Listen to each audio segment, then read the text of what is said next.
दोस्तों, जब बाबू की तबीयत ख़राब हुई तो मुझे मेरे हालात इतने ख़राब हो चुके थे। उम्र मेरी मात्र 24 साल थी। 24 मेरी मात्र 24 साल 25 साल मेरी उम्र थी।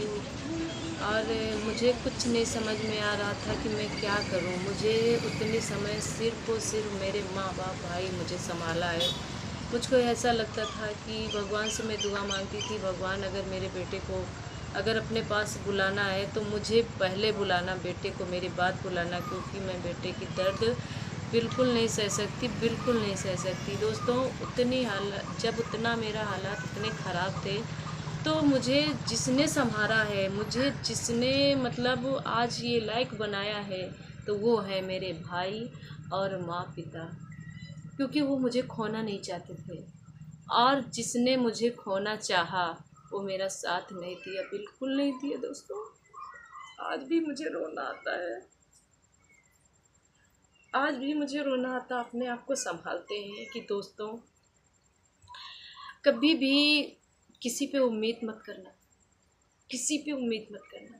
मेरा अनुभव जो बता रहा है, अपने करियर पे ध्यान देना, अपने आप पे ध्यान देना। मैंने कभी अपने आप को नहीं ध्यान देना, अपने आप को मैंने कुछ समझा ही नहीं था, किसी दूसरे पे अपना छोड़ दिया था कि मैं किसी दूसरे की इंसान हूँ। मैं कुछ अब समझ में नहीं आ रहा मैं क्या बोलूँ। दोस्तों, ऐसे मेरे हालात थे, लेकिन वो हालात से जूझते जूझते मुझे बहुत दिक्कतों का सामना करा पड़ा। दोस्तों, आज तो कुछ नहीं है, आज जो है उसके आधो नहीं है। जो जिस हालातों से मैंने गुजरी, कि हम तो कहते हैं कि कोई दुश्मन की ऐसी ज़िंदगी ना दे भगवान, शायद धरती पर ना भेजे। तो इसमें किसी का दोष नहीं है दोस्तों, मेरे नसीब का, मेरे भाग्य का, मेरे जो है मेरा ही दोष है।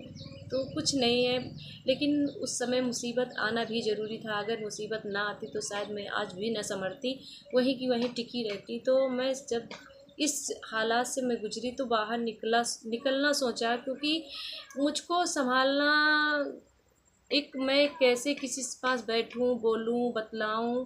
तो समूह से मैं जुड़ी, समूह से जुड़ कर के मैं बहुत महिलाओं के पास बैठा और बातें की। बहुत मेरा फिर धीरे धीरे चलता रहा। और उसमें ज़्यादा समूह में नहीं मिलता है, काम के हिसाब से उतना नहीं मिलता। फिर दोस्तों, मैंने सोचा थोड़ी बहुत सिलाई कर लेती थी, ज़्यादा नहीं कर पाती थी। फिर हमको दिमाग आया, बहुत अगल बगल की हमारी महिलाएं मुझे प्रेरित की हैं कि आप सिलाई करो, और सिलाई करके अब थोड़ा थोड़ा कर हम लोग आपसे सिलवाएंगे। तो मैंने एक शुरू किया, क्योंकि मेरी पुरानी ये मशीन, मेरी बहू, ये मशीन तो ये मेरी भाभी की है जो मेरे पास है मशीन, वो मेरे मायके की है। और वो मेरी समझो पहली मशीन है, जीवन की पहली है, आज भी मेरे साथ है।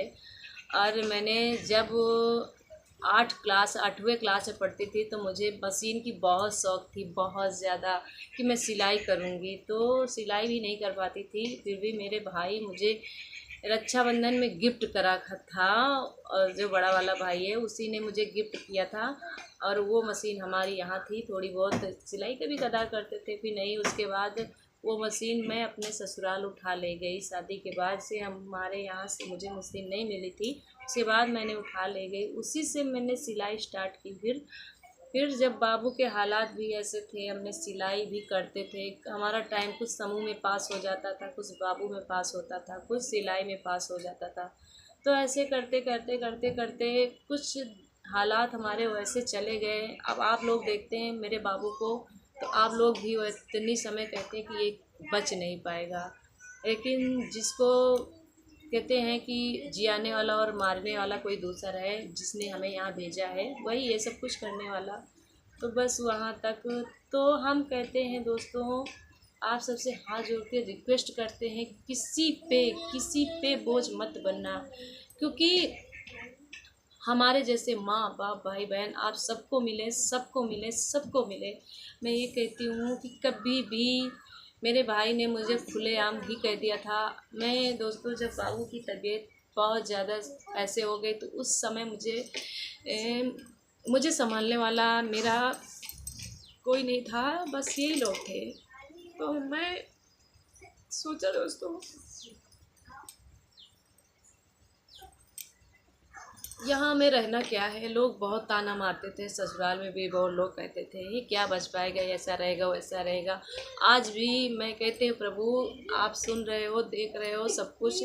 उन लोगों को मुंह में तमाचा पड़ जाए जो जिसने बोला था ये कभी देख नहीं पाएगा, कभी सुन नहीं पाएगा, कभी चल नहीं पाएगा, कभी बोल नहीं पाएगा, और यहाँ तक चलने लगा है, बोलने लगा है, देखने लगा है और सुनने लगा है, लेकिन अभी वो कुछ काम करने योग्य नहीं समझ आ रहा उसको, तो कभी वो भी करेगा। तो दोस्तों मुझे बहुत जलील किए हैं लोग, बहुत ताना मारे हैं, बहुत महिलाएं जिनके बच्चे एम, अब कुछ नहीं कह सकते हैं दोस्तों। तो उस हालात ने मुझे बहुत कुछ सिखा दिया है, बहुत अपना क्या और पराया कौन। तो बस जो अपने होंगे आपको कभी नहीं छोड़ेंगे दोस्तों, और जो अपने नहीं हैं आप कितना भी पीछे उनके भागते रहो आपको कभी अपनाएंगे नहीं, कभी पूरी ज़िंदगी नहीं अपनाए। तो अपने आप पर करियर, अपने करियर पे ध्यान दो, अपने आप को संवारो, अपने जो आपकी फैमिली है जिससे आपका लगाव है बस उसको भी संभालते रहो, लेकिन अपने करियर पे ज़रूर ध्यान दो। जो आप काम करते हो कोई छोटा काम नहीं होता है, आप छोटा से छोटा काम करिए, फिर भी ऐसा मत सोचिए कि मैं बहुत छोटा काम कर रहा हूँ कि रही हूँ। कभी ऐसा मत सोचना प्लीज़ मेरे भाई बहन। हमेशा कोई काम करना तो कहना मैं काम अपना कर रहा हूँ, किसी की मजदूरी, किसी की नौकरी मैं नहीं कर रहा हूँ, खुद की मैं खुद का काम कर रहा हूँ, खुद की नौकरी मतलब खुद का मेरा बिजनेस है, कोई बिजनेस हो छोटा सा कोई भी काम हो तो अपने पर। तो दोस्तों यही हालात ने मुझे बहुत कुछ सिखाया है। तो आज मैं सिलाई करती हूँ, एक अपने पर डिपेंड हूँ कि मैं थोड़ा करूँ चाहे बहुत करूँ, करती हूँ। और आप लोगों का प्यार सपोर्ट बना रहेगा, आप लोग सिर्फ कमेंट मुझे हौसला बनाए रखना, बस यही बहुत बड़ी बात है। हौसला बनाए रखोगे तो मैं, और कुछ मेरे अंदर तो ये है कि जो मेरी बेटियां हैं जो गरीब से गरीब हैं, वो हमारी बेटियां ना निकल पा रही हैं और ना सिलाई या वगैरह और कुछ काम में कर पा रही, मैं उन्हें फ्री खुद ही सेवा करना चाहती हूँ, उनको फ्री सिखाऊँ। लेकिन कुछ हालात मेरे ऐसे हैं, बस उनको संभाल रही हूँ कि बस आप लोगों को दुआ करना भगवान सब मेरे ये जल्दी से जल्दी सब ठीक हो जाए। तो दोस्तों बस यही कहूँगा कि लेकिन अपना काम बहुत ज़रूरी है, और सबका एक जैसा परिवार फैमिली नहीं मिलता है, क्योंकि ये दुनिया है ये बहुत आगे बढ़ चुकी है। और हम ये कहते हैं कि हमारे वीडियो कहीं भी पहुँचे तो उनके घर में अगर बेटियां हैं तो मेरे भाई मेरी बहनों, मैं आपसे हाथ जोड़ करके विनती करती हूँ कि अपनी बेटियों को ऐसा करियर दें कि कभी बेटों से कम नहीं होती हैं बेटियाँ, कभी बेटों से कम नहीं होती हैं बेटियाँ, और जो बेटे नहीं करते हैं वो कर जाती हैं बेटियाँ।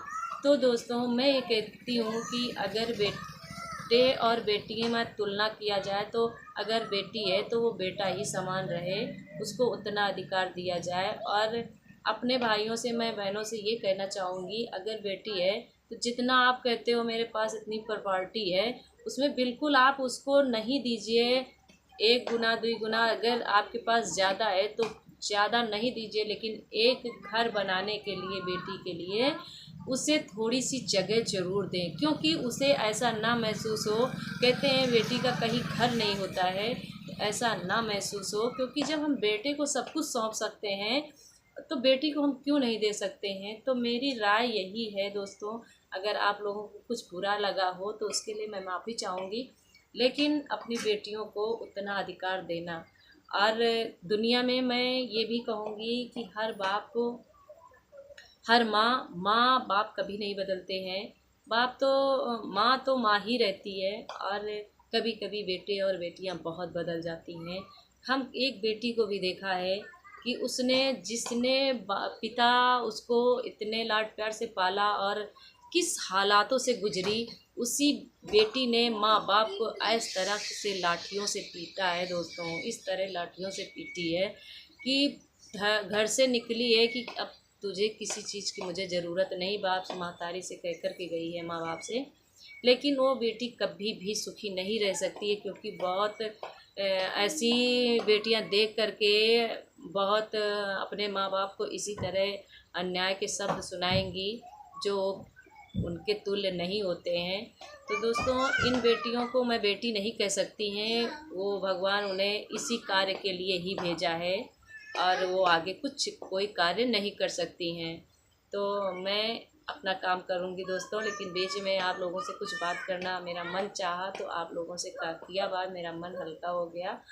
और मैं भी एक आपके घर के सदस्य के नाते ही कह दिया। अगर जिसको अच्छा लगे तो वो फॉलो करे, नहीं अच्छा लगे तो अपने दिल से निकाल दे। भले मुझे लाइक शेयर कमेंट ना करें, बिल्कुल ना करें अगर किसी को नहीं मेरी राय पसंद आ रही है। तो बस दोस्तों, अब हम करते हैं सिलाई।